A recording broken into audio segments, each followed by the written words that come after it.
Ciencia, conciencia y compromiso. Un análisis sobre los temas que te interesan a cargo de investigadores, profesores, estudiantes y graduados de la Universidad Católica de Córdoba. Para escuchar, pensar y compartir. Ciencia, conciencia y compromiso. El podcast de la Católica. Bienvenidos al podcast de la Católica. Hoy vamos a preguntarnos por qué será que en las últimas 6 décadas más de 40.000 personas, más de 40.000 chicos y chicas han elegido estudiar, formarse aquí en la universidad. ¿Será por la calidad académica? ¿Será por el compromiso que está presente en la docencia, en la formación, en el arte de enseñar? Bueno, ¿será porque somos una universidad jesuita?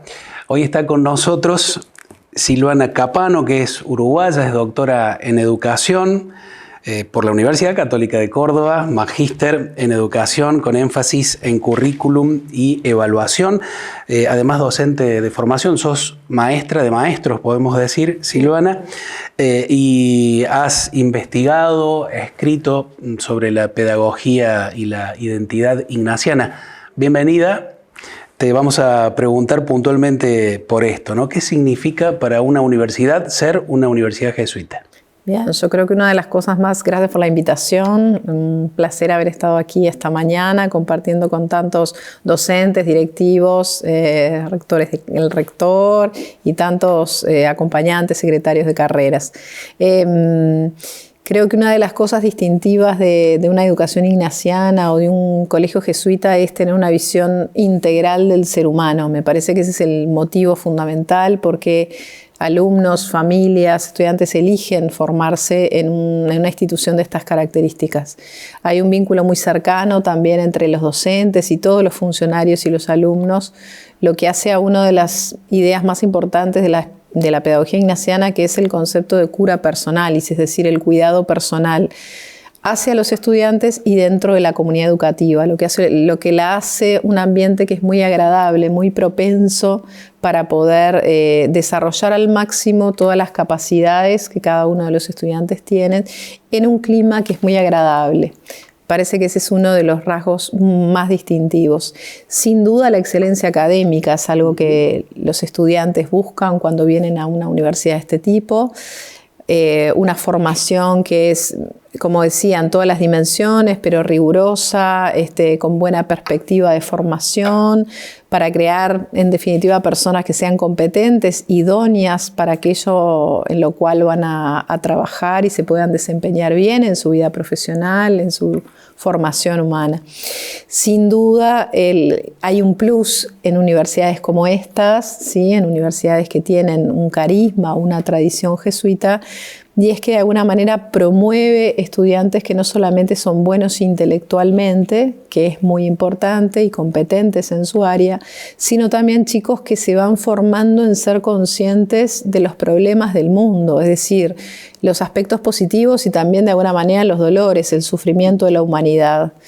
Entonces es uno de los objetivos centrales de una universidad como esta, buscar alumnos que una vez que egresan puedan comprometerse a cambiar estructuras injustas de la sociedad, que realmente adquieran un compromiso proactivo de embarrarse las manos, como decimos, para tratar de transformar de una manera humana, compasiva, digna, con una visión antropológica, con una visión del ser humano que es muy completa, que logren implicarse activamente en cambiar y transformar la realidad. Subrayamos un primer concepto, dijiste cura personalis. ¿Tiene que ver con los curas esto? Ahí está. Ese es un concepto muy ignaciano que alude a lo que es el cuidado personal. Eso es lo que quiere decir cura personalis. Una institución jesuita tiene un especial cuidado por el acompañamiento personal de todos sus individuos, donde ahí están laicos, religiosos, estudiantes, familias y la comunidad educativa toda, que incluye docentes, secretarios, personal administrativo de servicio. Hay un ambiente, hay lo que podríamos decir un ethos, algo que se palpa, algo que se percibe, que implica cuidar a las personas, es decir, conocer su contexto, saber cuáles son las necesidades, estar atento al proceso personal de cada uno. Concretamente en el estudiantado es acompañar todo su trayecto educativo, desde que ingresan a la universidad hasta que egresan, conociendo su contexto, conociendo cuáles son sus situaciones familiares, cuáles pueden ser las necesidades, cuáles son sus trayectorias más particulares, de manera que puedan ser acompañados de la mejor manera posible. Este legado pedagógico surge de los propios ejercicios espirituales de Ignacio de Loyola, donde el ejercitante, que justamente esa es la palabra, el ejercitante, el que hace la actividad, era acompañado por un director espiritual, que era quien lo espejaba, quien de alguna manera le hacía las preguntas oportunas, lo acompañaba en un proceso sin hacer el proceso por él, respetuoso de sus tiempos y de su libertad, pero acompañando ese proceso y no dejándolo abandonado, solo, digamos, en ese camino. Claro, justamente te iba a preguntar eso, porque hablamos de pedagogía ignaciana, de identidad jesuita, pero no lo vinculamos, no hablamos del gran responsable de esto, que es San Ignacio de Loyola. Y a veces me parece que por ahí le cargamos cosas al pobre San Ignacio que no las pensó, pero realmente, ¿cuál es el vínculo que hay entre esta gran cosa que generó San Ignacio con los ejercicios espirituales y la identidad jesuita para una universidad? Claro, es una pregunta muy interesante esa, porque Ignacio en su origen, para él no fue tan evidente que iba a fundar colegios o instituciones o universidades, es decir, el apostolado educativo surge bastante posteriormente en la vida y después de un discernimiento del propio Ignacio, en el cual se da cuenta que para formar el perfil de egreso que quiere, es decir, este sujeto, este ser humano completo en todas sus dimensiones, es un medio muy idóneo crear instituciones educativas que puedan ayudar a formarlo. Entonces ahí es donde surge la vocación, que están las propias constituciones que redacta San Ignacio, algunas intuiciones primeras de cuáles tenían que ser los nortes. Por ejemplo, una institución fuertemente humanista, donde hubiera una carga importante de asignaturas, materias o espacios que tuvieran que ver con el desarrollo integral de la persona, filosofía, letras, las humanidades, entendidas como el ser humano en su totalidad.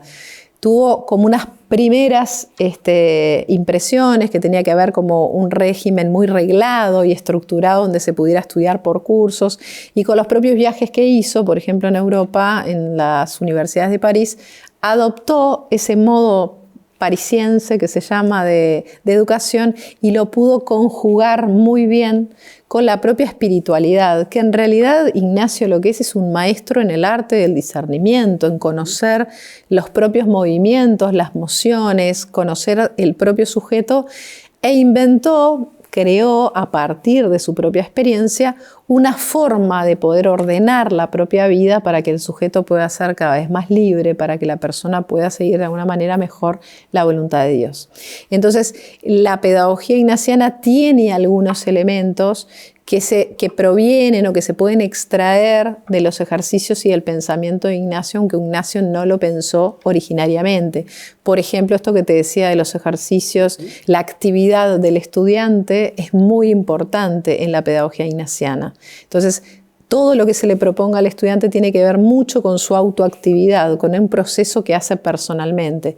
Esta experiencia o este camino, también igual que en los ejercicios espirituales, es subjetivo, es personal, implica un acompañamiento y un respeto muy grande de la libertad del estudiante. Se le acompaña a través de ese proceso cura personalis que, como te decía, yacía quien acompaña al ejercitante, en una visión de formación que también pasa de la espiritualidad a la pedagogía a una visión integral del ser humano, donde hay que desarrollar el intelecto, pero es muy importante desarrollar la afectividad, la voluntad, la memoria, formar el carácter del estudiante, es decir, un interés en que la educación no sea solamente intelectual, formar grandes estudiantes intelectuales, pero que son monstruos educadísimos, digamos, para usar una terminología propia, es decir, que son muy competentes como profesionales, pero no tienen herramientas, por ejemplo, afectivas para vincularse con otros, no tienen herramientas sociales o no tienen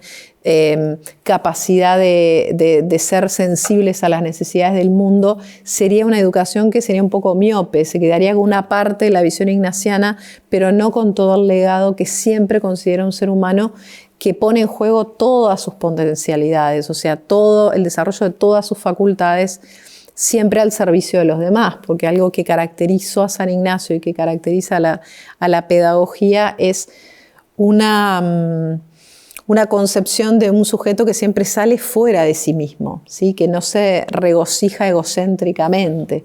Entonces, la visión del servicio, la visión de la salida para nutrir a la sociedad y para hacer un aporte realmente activo en cambiar y mejorar la realidad es un imperativo de cualquier institución jesuita.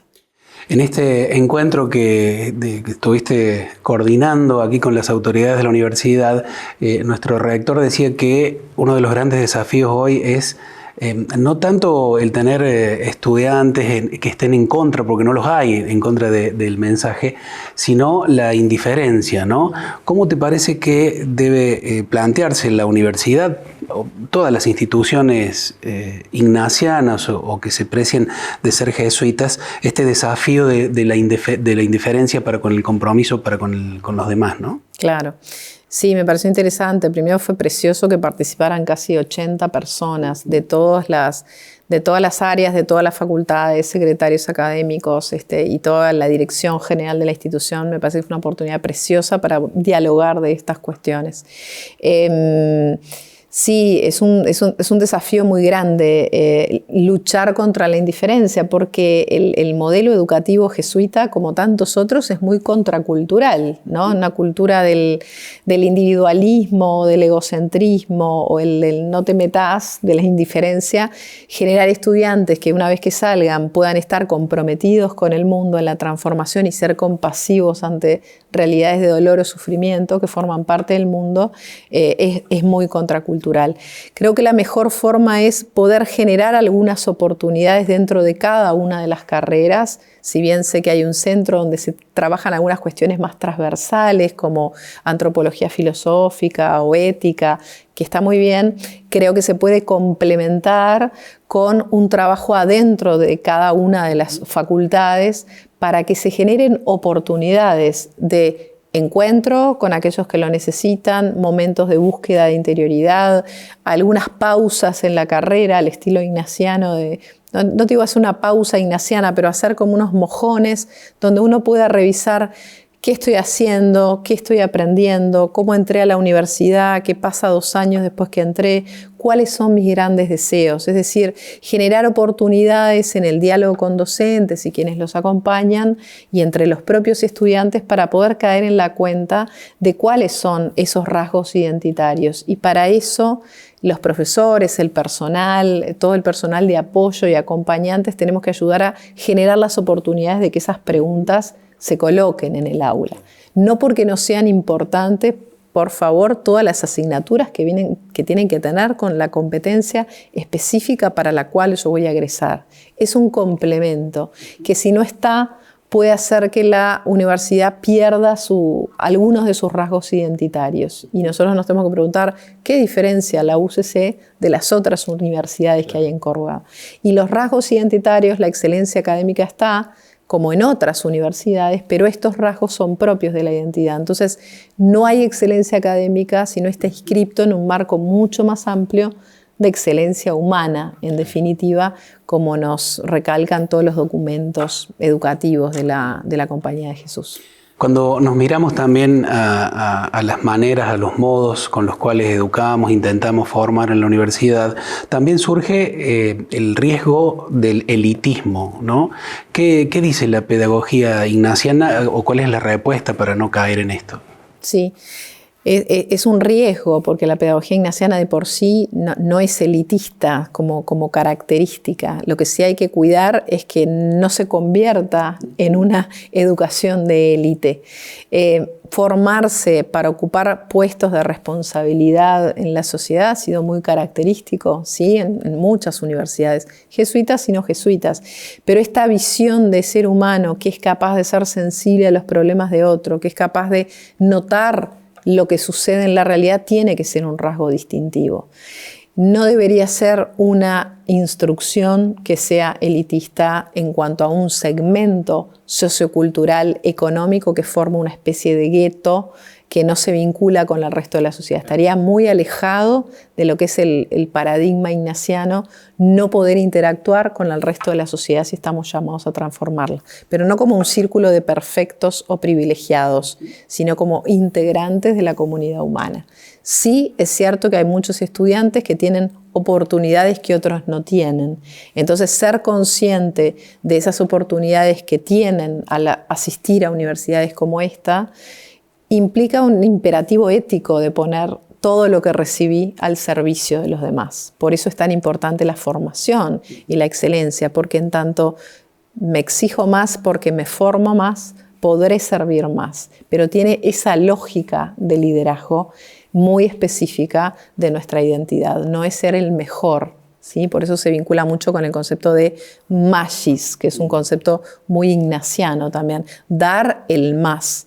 Pero no es dar el más en cuanto a un parámetro absoluto al que tengo que llegar o porque tengo que ser el mejor, destruyendo a otros en el camino. Más significa desarrollar el máximo potencial, que los que estamos acompañando a los estudiantes los ayudemos a desarrollar al máximo todas sus facultades, todas sus capacidades, justamente porque muchos de ellos tuvieron oportunidades que otros no tienen. Entonces, de alguna manera no podemos permitirnos no poner en juego todos esos talentos y a veces cosas que heredamos inmerecidamente. Por lo tanto, es nuestro imperativo ético ponerlas al servicio de los que más lo necesitan. Recién dijiste uno de los conceptos por los cuales te iba a preguntar, que es el magis. Hablas también de otras 4 palabras, o las 4 C. ¿De qué se trata? Uno de los generales de la Compañía de Jesús, el padre Kolbenbach, hace varios años, dando una charla a estudiantes universitarios, utilizó esta idea que la Compañía de Jesús en todas sus instituciones tenía que buscar un perfil de egreso que desarrollara estas 4 C que te venía diciendo, es decir, estudiantes conscientes del mundo en el que viven, ¿sí? Juzgando correctamente la realidad en la que están inmersos, que puedan comprometerse, es decir, asumir un rol protagónico para esa transformación, siendo muy competentes en el área. Por eso el tema que siempre sale de la excelencia, la rigurosidad académica, la seriedad en la formación, desarrollando muchísimo esas habilidades, no pueden lograrse si no está la 4ª, que justamente es la compasión. No como aquel que se compadece en el sentido que siente lástima por otro, compasión en el sentido de poder padecer con el otro, que puede ser fuera de la universidad, puede ser mi compañero de banco, puede ser el profesor que me está acompañando, es decir, ser sensible al dolor ajeno. Entonces, él advertía mucho el riesgo de algunas universidades, él y otros jesuitas estudiosos, sobre el ambiente universitario, que puede desarrollarse mucho de repente el área de la competencia intelectual, sin desarrollar esta sensibilidad también para ser compasivo y para comprometerse, quedando en niveles indiferentes o en estudiantes que de repente son muy buenos académicamente, pero que tienen muchas dificultades para contactar con sus emociones, para poder empatizar con situaciones de otros estudiantes, para ponerle nombre a lo que sienten. Es decir, tienen como desarrollada solamente la parte intelectual y tienen muchas dificultades para desarrollar estas otras áreas que son características. Como 2 partes de la misma balanza, es decir, se necesitan las 2, ¿sí? Si nos quedáramos con un estudiante así como le decimos macrocefálico, a veces se utiliza el término como monstruos educados, esa idea de que ese estudiante que es brillante en sus notas, pero después que sale de acá es capaz de hacer cualquier cosa, de explotar a otro, de explotar a un funcionario o a un empleado que tiene, por ejemplo, o llenar sus arcas de una manera egocéntrica.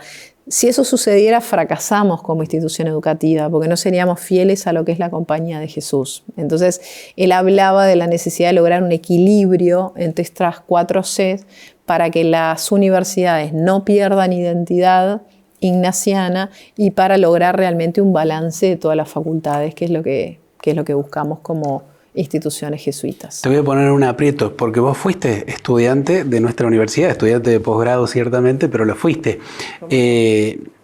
¿Cómo analizas lo que percibiste aquí como estudiante en la Universidad Católica de Córdoba? Bueno, para mí fue un gusto retornar. Estuve 4 años en la UCC, desde el 2000 hasta, fin del año pasado que me recibí doctora. La verdad que una de las cosas que más se palpan en esta universidad es la calidez humana, la cura personalis hacia los estudiantes. Lo sentía hoy cuando volví, es como volver a mi casa en ese sentido. Solo cursé el doctorado, pero me siento parte. Los profesores se acercaban, los profesores me comentaban, sigo en vínculo con mis compañeros de doctorado y con varios de mis exdocentes. El trato es muy cálido y muy cercano. Ese acompañamiento se percibe a lo largo de toda la formación. La verdad que es una cosa muy destacada.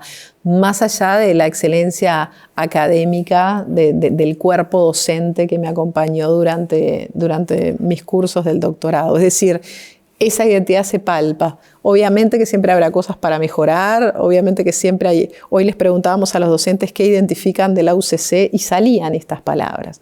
Salía la atención personalizada, salía la excelencia académica, lo cual es bueno. ¿Por qué cosas es reconocida la UCC? Bueno, las palabras que decían hoy los integrantes del taller, que estuvo precioso, salía con mucha fuerza esos rasgos. Entonces es muy optimista el pronóstico, es decir, tenemos una muy buena base.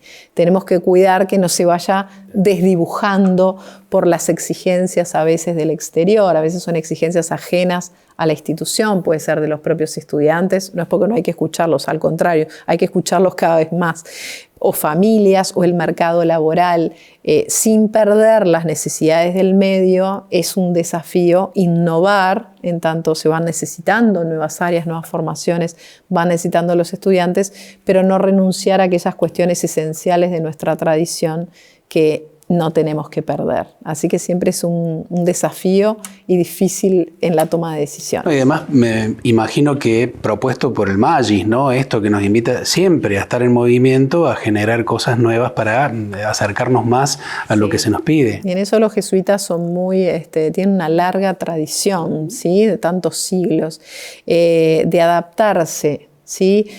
Una congregación que, manteniendo valores identitarios, siempre ha innovado, ¿sí? Uno de los últimos documentos educativos, que es del año 2019, la compañía invita a todas las instituciones educativas a rever sus planes y programas y su propuesta curricular para, siendo fieles a la tradición, adaptarse a las necesidades del tiempo. Entonces ha sido una constante realmente, por lo tanto, tantos años de siglos de historia de la Compañía de Jesús, y que siga sobreviviendo en tantas universidades y colegios en el mundo. Creo que parte de la clave es esa, ¿sí? Que ha logrado adaptarse a los contextos, a las necesidades sociales, a las realidades, sin perder esa tradición, que siempre hay que estar atento, vigilantes, para no perderla.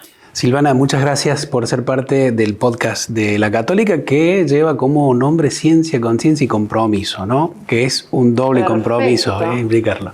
Bueno, muchas gracias. Bueno, muchísimas gracias por invitarme. Un gusto para mí haber compartido esta jornada hoy. Gracias a todos por ser parte también de nuestro podcast. Nos volvemos a encontrar prontamente. Gracias por sumarte a un nuevo episodio de Ciencia, Conciencia y Compromiso, el podcast de La Católica. Si te hizo pensar, compartilo. Seguinos en Spotify y las plataformas más importantes.